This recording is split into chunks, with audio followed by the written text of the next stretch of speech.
Alors, je suis Muriel Petitphard, responsable marketing chez Corsair. Donc, je suis en charge de la visibilité de la marque, la stratégie média, la mise en place des campagnes de communication et également des partenariats. Une actualité très riche pour Corsair. Donc, en 2023, nous avons réouvert la ligne Madagascar au mois de juin. Nous poursuivons notre développement sur le pilier Drôme. Donc, puisque ce sont des destinations qui sont chères à Corsair, la Guadeloupe, la Martinique, la Réunion, Mayotte. Donc ce pilier va être renforcé. Également, nous avons réouvert au mois de décembre tous nos départs de province vers les Antilles, donc de Bordeaux vers Pointe-à-Pitre, de Nantes vers Fort-de-France.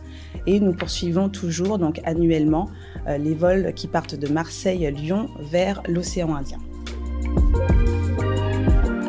Corsair, en quelques chiffres, c'est 890 collaborateurs qui travaillent donc sur l'ensemble de nos destinations. C'est 1,5 million de passagers qui voyagent par an, en bonne compagnie bien sûr.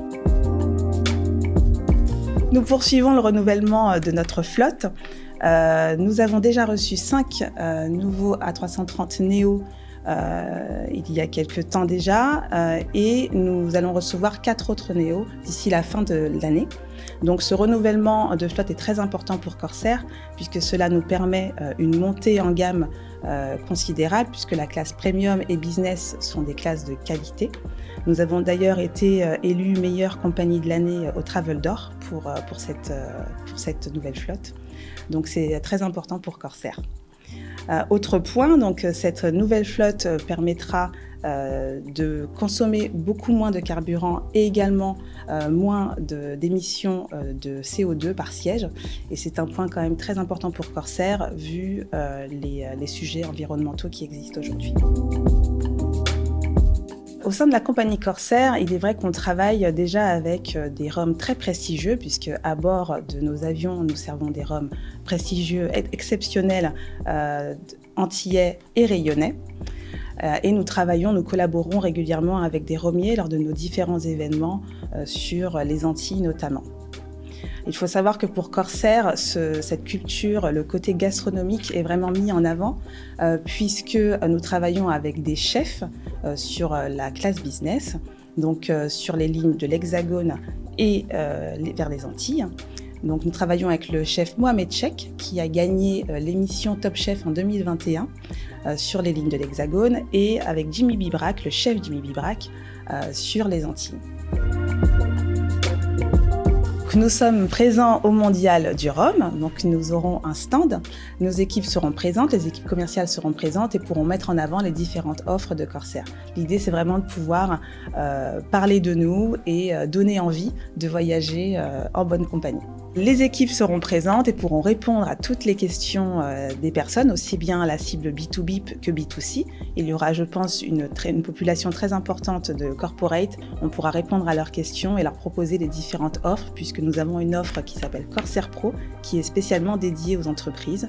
Donc les équipes seront présentes pour pouvoir donner toutes les informations nécessaires. Comme je disais tout à l'heure, il est tout à fait naturel pour Corsair d'être présent au Mondial du Rhum et donc d'être membre du board.